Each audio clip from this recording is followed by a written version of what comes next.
Hello ঈশাঙ্কের ছোট এবং বড় বন্ধুরা, আমরা এসে গেছি ডুয়ার্স ভ্রমণের তৃতীয় দিন আর তৃতীয় চ্যাপ্টার, যেখানে আমরা মূর্তিতেই আরেকটা দিন স্টে করেছি এবং আমরা বনানী রিসর্টেই আছি। এটা একটা প্লেগ্রাউন্ড যেখানে ঈশাঙ্ক সকাল বিকালেই খেলতে আসে।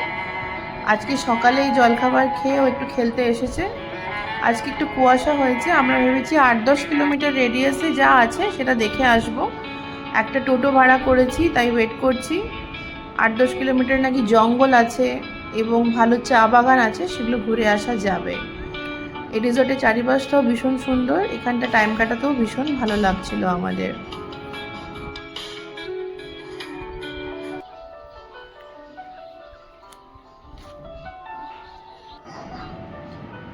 কাছেপিঠেই একটা জঙ্গল পেয়ে গেলাম। অরণ্য ভ্রমণে এসেছি, আর অরণ্য না দেখে যাওয়া যায়? তবে টোটো দাদা বললেন এখানটায় দাঁড়িয়ে আপনারা ফটো তুলবেন, ভেতরে যাবেন না। এখানে আশেপাশে গ্রামে লোকেরা ছাগল পোষে, তো অনেক সময় চিতাবাঘ আসে ছাগল খেতে, তাই এই জায়গাটা একটু সাবধান। তবে ভীষণ সুন্দর, বড় বড় গাছ, ঈশাঙ্ক একটু খেলার জায়গা পেয়েছে।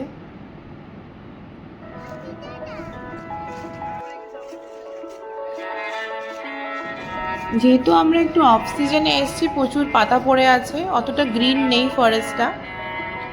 আপনারা যদি বর্ষাকালে আসেন, এটা ভীষণ গ্রিন থাকে, ভীষণ সবুজ চারিপাশটা, আরও সুন্দর লাগে এবং নদীতেও ভীষণ জল থাকে। আমরা একটু ইচ্ছাকৃতভাবেই ফাঁকা ফাঁকাতে এসেছি, একটু ক্রাউড অ্যাভয়েড করার জন্য। তবে এই জঙ্গলটা ভীষণ নিরিবিলি, ভীষণ ভালো। রাস্তা বেয়েই যখন যাচ্ছি, টোটো করে দুপাশেই চা বাগান দেখতে দেখতে যাচ্ছি। টোটোওয়ালাকে বললাম যে একটু দাঁড়াবে দাদা, চা বাগানের ছবি না তুললে হয়? এত সুন্দর চা বাগান যখন রয়েছে, একটু ছবি তুলে দাও।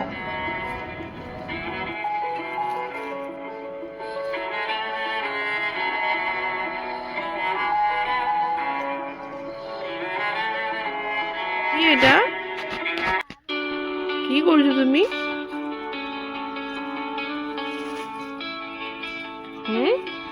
এত সুন্দর চা বাগান আমাদের সবারই ভালো লাগে, কি তাই তো? ঈশাঙ্কেরও আমার মনে হয় ভালোই লেগেছে।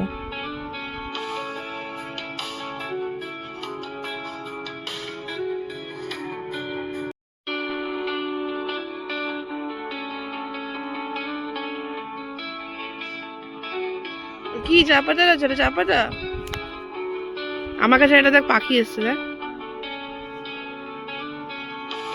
চলে এসো চলে এসো চলে এসো, হেঁটে হেঁটে চলে এসো।